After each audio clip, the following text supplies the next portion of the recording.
Okay, you guys, we are on our last topic of this chapter. We're going to look at the classification of matter. Our essential question today is, how do we classify matter? So our vocab word is matter, and we're looking at classifying it. And classify is a way to organize things. So we're going to look at kind of 4 different types of classification, or 4 different types of matter, and what they involve. And then we're going to sort different molecules and different objects into those categories. So the first type of classification is a pure substance. So a pure substance is a type of matter with a fixed composition. When something is fixed, that means it doesn't change. So when you have a pure substance, it's made of just one type of thing, and that thing doesn't change.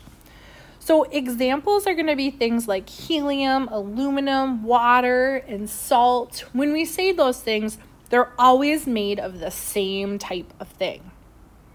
Now, helium and aluminum are things found on the periodic table. Water and salt are combinations of things found on the periodic table. So there are 2 different types of pure substances. The first type of pure substance is an element. An element is made up of atoms that are alike. They're completely identical. These things are found on the periodic table. So if you look on the wall, my big periodic table there, if it's an element, it will be listed on that. When we draw a picture, these are going to be atoms like in part number C here. Notice, you guys, they're all the same size, same shape, and same color. So when we look at these things at a molecular level, they look exactly identical. You can also have something called a diatomic molecule, and di means 2. So we're saying it's 2 atoms bonded together, and that's this part D over here. So notice, again, each of these have the same size, same shape, and same color, but 2 of them are touching. They're bonded together. Both of these situations, C and D, are considered an element. Okay? The other type of pure substance could be a compound. A compound is 2 or more different elements, but they're chemically combined. They're bonded together. And we talked about this in our last chapter, or maybe the beginning of this chapter. When we draw things that are bonded, we draw them touching. So down here, we have some water molecules.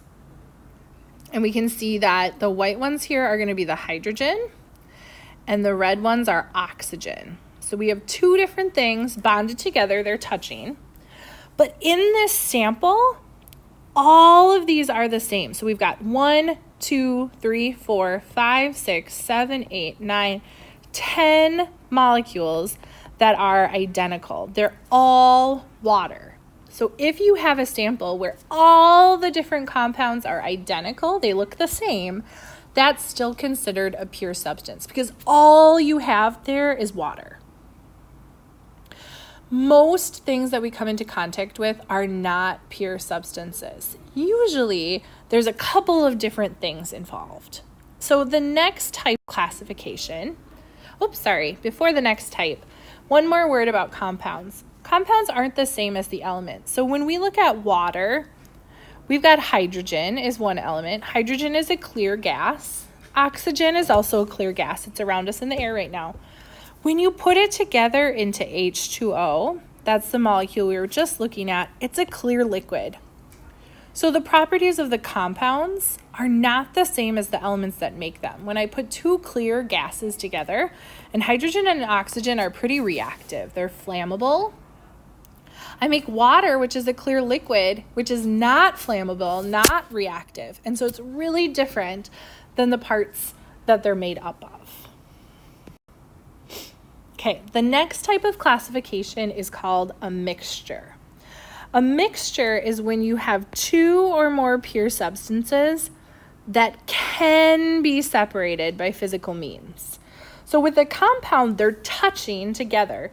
They're bonded together. It's like you super glued yourself to your friend, or you're super glued your hands together.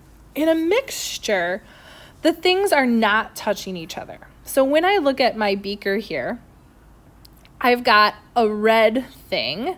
It's just one thing, so that's going to be an element. And I have this green and blue thing here. That's going to be a compound. And notice that my red element and my blue and green compounds are not touching.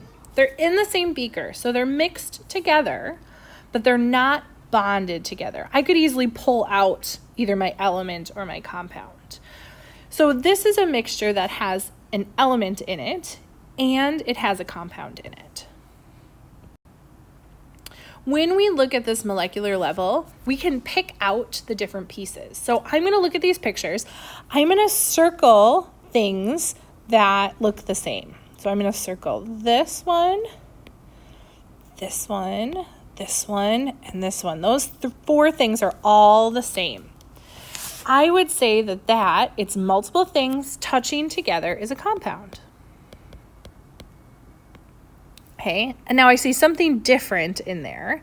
So I know it's a mixture because I've got more than one type of thing. I'm going to grab a different color here, and I'm going to circle my other ones, my different color. And again, it's two different things. I've got the clear, or the white and the black, but they're bonded tight together. So this is also a compound. So I'm going to say here that this is a mixture of compounds.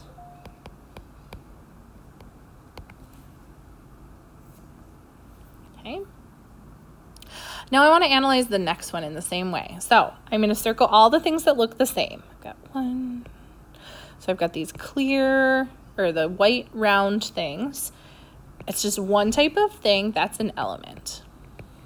Okay. I'm going to grab another color, and I'm going to circle all of these black dots, or black atoms, just one thing, so that's going to be an element as well. And then I'm going to circle my last thing. This is two different. It's a white and a black, and they're touching, so they're bonded together. So I would say that's a compound. So in this mixture, I have a mixture of elements and compounds. I've got both things in that mixture. Okay, let's go ahead and let's analyze this last one here. So I see two different things. So I know this is a mixture. One of the things I see are these white atoms here. It's just one thing. It's not bonded to anything else, so that's going to be an element. And then I see all those little black atoms. Those are going to be an element as well, because it's not bonded to another thing. So this last one, I would say, is a mixture of two types of elements. So we can identify what's in a mixture at the molecular level when we're looking at those atoms and molecules. But we can also tell it's a mixture based off of kind of the big picture when we look at different things. So these both here, these pictures are both mixtures, and I want to know what's the difference. So when I look at this mixture here, this is like a trail mix.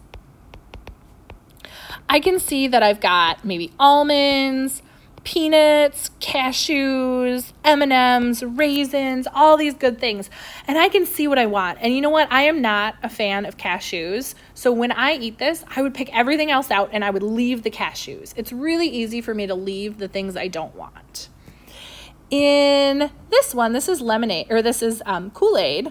And Kool-Aid has water, sugar, and then the Kool-Aid mix that I have to put together. The thing is, though, that these things all dissolve together. They're all still there, because when I take a drink, I can taste the cherry, I can taste the sugar, so I haven't reacted them. They're still there, but it would be really hard for me to just pull the sugar out of it. So they're both mixtures. They both have multiple things in them, but they behave really differently. The first one, that trail mix, was called a heterogeneous mixture. Hetero means different. That's what that prefix means.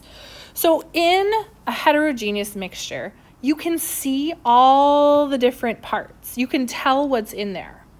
Another way to say this is that it doesn't blend smoothly. So in my chicken noodle soup, I can see the noodles, and I can see the celery and the carrots and the chicken. I can see all the parts, and I can pick out easily what I want. In this last example here, I've got water on the bottom and I've got vinegar on the top, and I can see the two different parts. I could pour off the oil if I wanted. Milk is also an example, especially whole milk. Have you ever noticed that whole milk has kind of little fatty pockets in it? It's a special type of heterogeneous mixture. There's a couple of different types. So the first type of heterogeneous mixture is a suspension. In a suspension, if you leave it sit, the large particles will settle out. So just like our yellow solid in our physical chemical changes demonstrations, when I let it sit long enough, that yellow all settled to the bottom because it's heavy. So sometimes in these, it'll look like it'll mix and then it'll settle out. So an example of this is muddy water. When you take a sample, it just looks like brown water, but eventually the mud falls to the bottom. Maybe a salad dressing that you have to shake up. Anything that tells you you should shake it before you use it would be a suspension, because that means that something has kind of come out of it over time. The other type of heterogeneous mixture that we could have is a colloid. Colloids are particles that never settle out, but you can see them. They're intermediate size, which means they're kind of middle-sized. This is that milk, those fat particles. They're mixed throughout. You don't have to shake your whole milk. They stay mixed in, but you can kind of see them. Another example of this is fog. So you can see the water droplets in the air, but they don't settle down to the ground. They just kind of hang in the air. The second type of mixture is a homogeneous mixture, and homo means same. So when you have a homogeneous mixture, it looks uniform or the same throughout the entire thing. This is because it's made of really small particles that mix together really well. An example of this is our Kool-Aid, our sugar, our water, our mix, all mixed together. They dissolve in each other. Another example is like a pop. So if you look at the ingredients, it's got all sorts of things in it, but it just, maybe your Coke looks like a brown liquid. You can't tell that there's different things in it. Another name for a homogeneous mixture is a solution, and we use solutions in lab a lot. So solutions are when you've dissolved something and it disappears or becomes part of it. So if you were to put salt in water and make salt water is a solution. The salt is still there, the water is still there, but they're mixed together and you can't really tell. If I put a glass of salt water, a glass of sugar water, and a glass of regular water, you can't tell by looking at them that they're different. You would have to taste them to see that they're different.